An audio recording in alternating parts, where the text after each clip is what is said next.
Hello, Internet. It's time to read the Bible again. We got June 24th reading today. 2 Kings chapter 6, verse 1 to chapter 7, verse 20. One day, the seminary students came to Elisha and told him, "As you can see, our dormitory is too small. Tell us, as our president, whether we can build a new one down beside the Jordan River, where there are plenty of logs." "All right," he told them. "Go ahead." "Please, sir, come with us." Someone "I will," he said. When they arrived at the Jordan, they began cutting down trees, but as one of them was chopping, his axe head fell into the river. "Oh, sir," he cried, "it was borrowed." "Where did it fall?" the prophet asked. The youth showed him the place, and Elijah cut a stick and threw it into the water, and the axe head rose to the surface and floated. "Grab it," Elisha said to him, and he did. Once when the king of Syria was at war with Israel, he said to his officers, "We will mobilize our forces at somewhere," naming a place. It's like, that isn't just because it's a weird name. It literally has a blank there. And it's like names, it says naming the place. That's weird. They usually just, did they not know? It's weird. Sorry. That threw me for a moment. Immediately, Elisha warned the king of Israel, "Don't go near naming the same place, for the Syrians are planning to mobilize their troops there." Oh, excuse me. Snuck up on me. The king sent a scout to see if Elisha was right, and sure enough, he had saved him from disaster. This happened several times. The king of Syria was puzzled. He called together his officers and demanded, "Which one of you is the traitor? Who has been informing the king of Israel about my plans?" He's not one of us, sir," one of the officers replied. "Elisha the prophet tells the king of Israel even the words you speak in the privacy of your bedroom." "Go and find out where he is, and we'll send troops to seize him," the king exclaimed. And the report came back, "Elisha is at Dothan." So one night the king of Syria sent a great army with many chariots and horses to surround the city. When the prophet's servant got up early the next morning and went outside, there were troops, horses, and chariots everywhere. "Alas, my master, what shall we do now?" he cried to Elisha. "Don't be afraid," Elisha told him, "for our army is bigger than theirs." Then Elisha prayed, "Lord, open his eyes and let him see." And the Lord opened the young man's eyes so that he could see horses of fire and chariots of fire everywhere upon the mountain. As the Syrian army advanced upon them, Elisha prayed, "Lord, please make them blind." And he did. Then Elisha went out and told him, "You've come the wrong way. This isn't the right city. Follow me, and I will take you to the man you're looking for." And he led them to Samaria. As soon as they arrived, Elisha prayed, "Lord, now open their eyes and let them see." And the Lord did, and they discovered that they were in Samaria, the capital city of Israel. When the king of Israel saw them, he shouted to Elisha, "Oh, sir, shall I kill them? Shall I kill them?" "Of course not," Elisha told him. "Do we kill prisoners of war? Give them food and drink and send them home again." So the king made a great feast for them, and then sent them home to their king. And after that, the Syrian raiders stayed away from the land of Israel. Later on, however, King Ben-Hadad of Syria mustered his entire army and besieged Samaria. As a result, there was a great famine in the city, and after a long while, even a donkey's head sold for $50, and a pint of dove's dung brought $3. Ugh. One day, as the king of Israel was walking along the wall of the city, a woman called to him, "Help, my lord the king." "If the Lord doesn't help you, what can I do?" he retorted. "I have neither food nor wine to give you. However, What's the matter? She replied, This woman proposed that we eat my son one day and her son the next. So we boiled my son and ate him. But the next day, when I said, Kill your son so we can eat him, she hid him. When the king heard this, he tore his clothes. The people watching noticed through the rip he tore in them that he was wearing an inner robe made of sackcloth next to his flesh. May God kill me if I don't execute Elisha this very day. The king vowed. Elisha was sitting in his house at the meeting with the elders of Israel when the king sent a messenger to summon him. But before the messenger arrived, Elisha said to the elders, This murderer has sent a man to kill me. When he arrives, shut the door and keep him out, for his master will soon follow him. While Elisha was still saying this, the messenger arrived, followed by the king. The Lord has caused this mess, the king stormed. What should I expect? Why should I expect any help from him? Elisha replied, The Lord says that by this time tomorrow 2 gallons of flour or 4 gallons of barley grain will be sold in the markets of Samaria for $1. The officer assisting the king said, That couldn't happen if the Lord made the windows in the sky. I don't know why that word was so hard in this accent. But Elisha replied, You will see it happen, but you won't be able to buy any of it. Now there were 4 lepers sitting outside the gate. Let me why sit here until we die? They asked each other. We starve if we stay here, and we'll starve if we go back into the city. So we might as well go out and surrender to the Syrian army. If they let us live, so much the better. But if they kill us, we would have been dead anyway. Very practical. So that evening they went out to the camp of the Syrians, but there was no one there. For the Lord had made the whole Syrian army hear the clatter of speeding chariots and loud galloping of horses and the sound of a great army approaching. The king of Israel has hired the Hittites. The king of Israel has hired the Hittites and the Egyptians to attack us, they cried out. So they panicked and fled into the night, abandoning their tents, horses, donkeys, and everything else. When the lepers arrived at the edge of the camp, they went into one tent after another, eating, drinking wine, carrying out silver and gold and clothing, and hiding it. Finally, they said to each other, This isn't right. This isn't right. This is wonderful news, and we aren't sharing it with anyone. Even if we wait until morning, some terrible calamity will certainly fall upon us. Come on, let's go back and tell the people at the palace. We went back to the city and told the watchmen what had happened. They had gone out to the Syrian camp, and no one was there. Tell the story again, pretty much. The horses and donkeys were tethered and tents were all in order, but there was not a soul around. Then the watchman shouted the news to those in the palace. The king got up and told his officers, I know. That's the Syrian king. I know what has happened.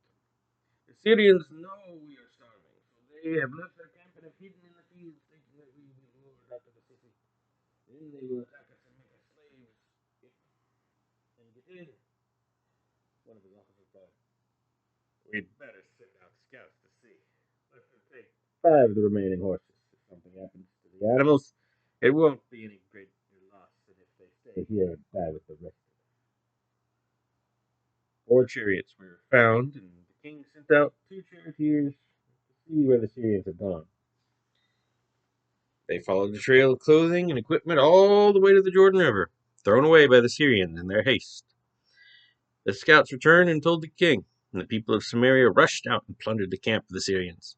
So it was true that 2 gallons of flour and 4 gallons of barley were sold that day for $1, just as the Lord had said. Probably, what currency did they have? Shekels? Maybe? I don't know what currency they had back then, but rough equivalent. I imagine this was written some time ago, so this would be like $5 today, maybe? Who knows? Anyway, the king appointed his special assistant to control the traffic at the gate, but he was knocked down and trampled and killed as the people rushed out. This is what Elijah had predicted on the previous day when the king had come to arrest him, and the prophet had told the king that flour and barley would sell for so little on the following day. The king's officers had replied, that couldn't happen even if the Lord opened the windows of heaven. And the prophet had said, you will see it happen, but you won't be able to buy any of it. Squish! And he couldn't, for the people trampled him to death at the gate.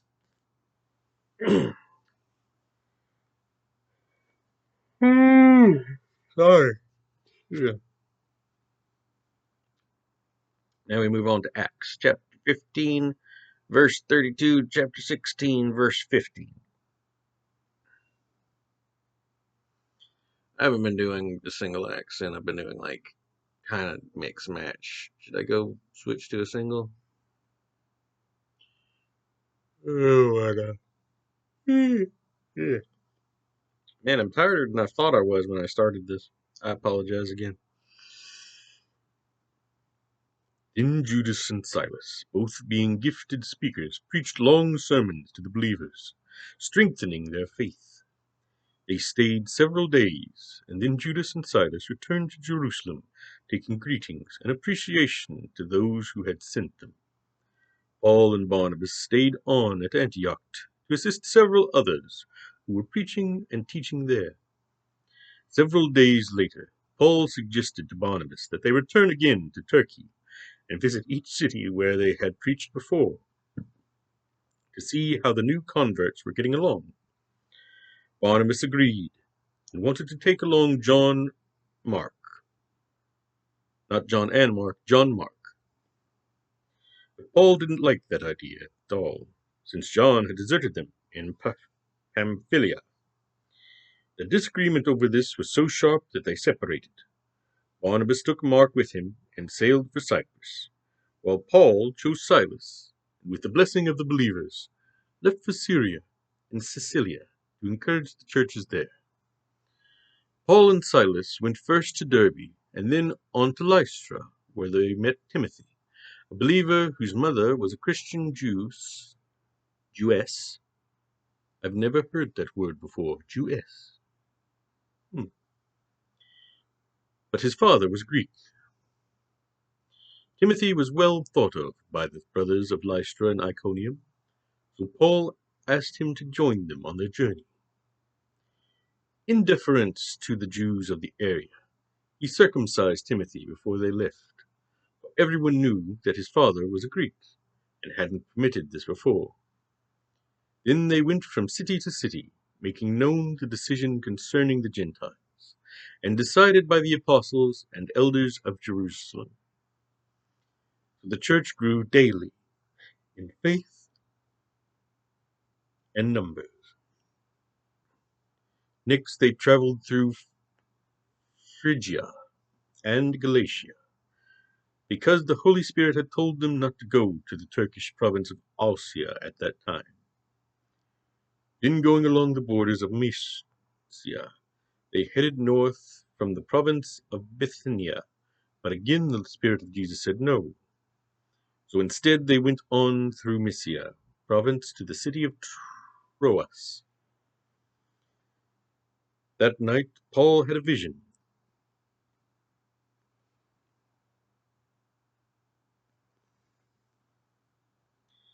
In his dream he saw a man over Macedonia, Greece, pleading with him, "Come over here and help us." Well, that settled it. We would go to Macedonia, for we could only conclude that God was sending us to preach the good news there.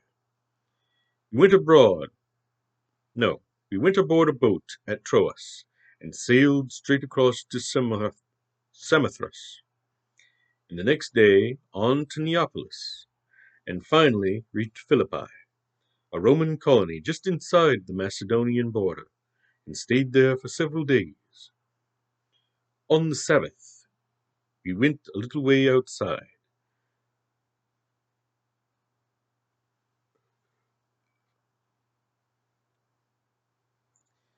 On the Sabbath, we went a little way outside the city to a river bank, where we understood some people met for prayer, and we taught the scriptures to some women who came. One of them was Lydia, a saleswoman from Thyatira. a merchant of purple cloth. She was already a worshipper of God, and, as she listened to us, the Lord opened her heart, and she accepted all that Paul was saying. She was baptized along with all her household, and asked us to be her guests. "If you agree that I am faithful to the Lord," she said, "come and stay at my home." She urged us until we did.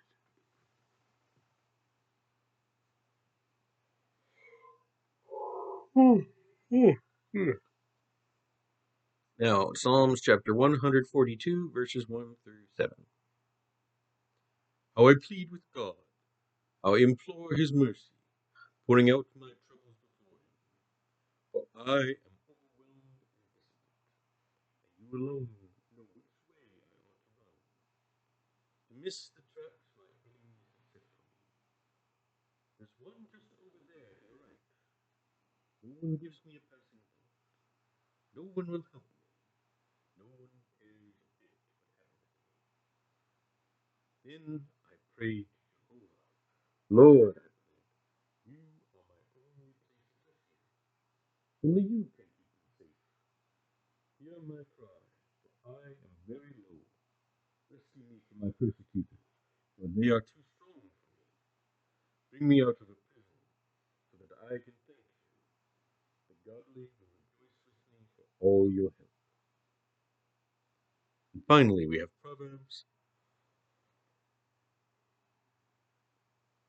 chapter 17, verses 24 and 25. Wisdom is the main pursuit of sensible men, but a fool's goals are at the ends of the earth.